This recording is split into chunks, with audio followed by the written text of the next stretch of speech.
जादूगरनी का तोता। यदि आप मेरी चैनल में नए हो तो मेरी चैनल को सब्सक्राइब करें, शेयर करें और लाइक करें। धन्यवाद। पहाड़ के ऊपर एक मकान बना हुआ था। उसमें चित्रकला नाम की एक जादूगरनी रहती थी। वह काला जादू जानती थी। पहाड़ के नीचे तलहटी में एक गांव बसा हुआ था, जिस पर जादूगरनी ने अपने जादू से कब्जा किया हुआ था। गांव के लोग जादूगरनी से बहुत डरते थे। उन्हें पता था कि अगर जादूगरनी को गुस्सा आ गया तो अपने जादू से पूरे गांव को खत्म कर सकती है। इसलिए गांव वाले जादूगरनी को खुश करने के लिए उसकी हर बात मानते थे। गांव वाले जितना भी कमाते थे, उसका एक बड़ा हिस्सा जादूगरनी को देना पड़ता था। कई सदियों से यही परंपरा चली आ रही थी। गांव के लोग जवान से बूढ़े होकर मर जाते थे, लेकिन जादूगरनी हमेशा जवान और खूबसूरत बनी रहती थी। इसका राज कोई नहीं जानता था।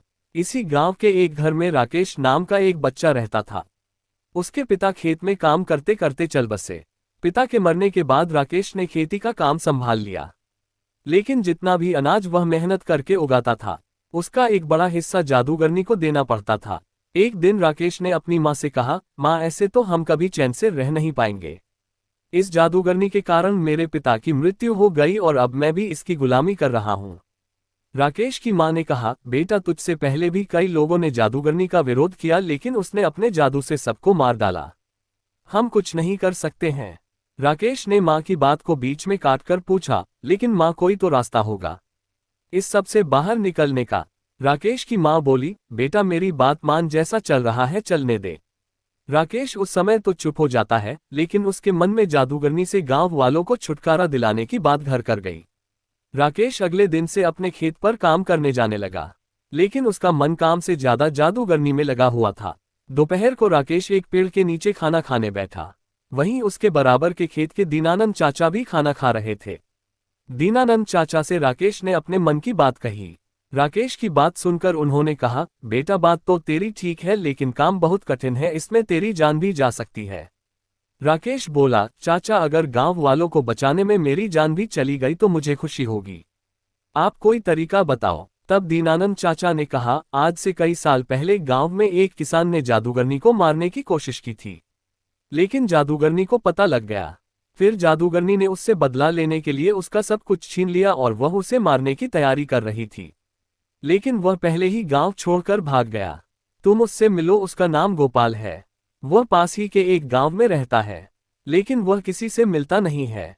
राकेश बोला, लेकिन क्यों चाचा? दीनानंद जी ने कहा, बेटा, उसे डर है कि कहीं जादूगरनी ने उसे मारने के लिए न भेजा हो। राकेश ने सारी बात समझ ली। अगले दिन वह दूसरे गांव चल दिया। वहां वह गोपाल के घर पहुंचा। बहुत विश्वास दिलाने के बाद गोपाल ने राकेश से बात की। गोपाल ने कहा, मैंने एक बार रात को जादूगरनी के महल में जाकर उसका गला दबाया, जिससे वह सोते सोते मर जाए, लेकिन वह मरी नहीं, क्योंकि उसने अपने प्राण एक तोते में रख रखे हैं। राकेश को बहुत आश्चर्य हुआ। उसने पूछा, लेकिन ऐसा क्यों चाचा? गोपाल ने आगे बताना शुरू किया, बात यह है कि जादूगरनी हमेशा जवान और खूबसूरत बने रहना चाहती है, लेकिन उसका जादू अपने ऊपर नहीं चलता, इसलिए उसने उस तोते को पाल रखा है। उसे जादू से जवान बना रखा है। उसके अंदर जादूगरनी के प्राण हैं, इसलिए वह भी जवान बनी रहती है। अगर कोई उस तोते को मार दे तो सब ठीक हो जाएगा। राकेश गोपाल से विदा लेकर अपने गांव वापस आ जाता है। रात होते ही वह चुपचाप जादूगरनी के महल में पहुंच जाता है।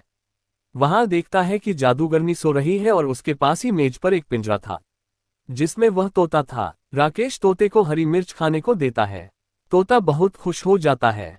फिर राकेश उससे कहता है, तुम कब तक इस पिंजरे में रहोगे? तुम चाहो तो मैं तुम्हें आजाद कर सकता हूँ। तोता बोला, मुझे कोई भी इस कैद से बाहर नहीं निकाल सकता। राकेश बोला, कोई तो रास्ता होगा। तोते ने कहा, अगर कोई मुझे मार दे तो मैं आजाद हो सकता हूँ। मैं मर गया तो जादूगरनी की जान चली जाएगी। उसकी जान जाते ही मैं दोबारा जिंदा हो जाऊंगा, क्योंकि मेरे अंदर दो जान है। राकेश ने पूछा, लेकिन तुम्हें कैसे मारा जाए जिससे तुम्हें तकलीफ न हो?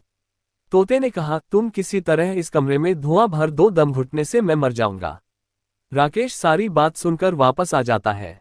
अगली रात वह जाकर देखता है जादूगरनी सो रही है। वह अपने साथ कुछ लकड़ियां लाता है, उन्हें जलाकर खिड़की से अंदर फेंक देता है, फिर खिड़की बंद कर देता है। धुएं से जादूगरनी उठ जाती है। वह पिंजरे को लेकर बाहर की ओर भागती है, लेकिन राकेश बाहर से दरवाजा बंद कर देता है। कुछ ही देर में तोता मर जाता है। उसके मरते ही जादूगरनी के हाथ से पिंजरा छूट जाता है और वह मर जाती है। ये सब राकेश बाहर से देख रहा था। जादूगरनी के मरते ही वह खिड़की खोलकर अंदर जाता है और पिंजरे को बाहर ले आता है। कुछ ही देर में तोता जिंदा हो जाता है। इस तरह राकेश की हिम्मत और सूझबूझ से गांव वालों को जादूगरनी से छुट्टी मिल जाती है। पूरी कहानी सुनने के लिए धन्यवाद।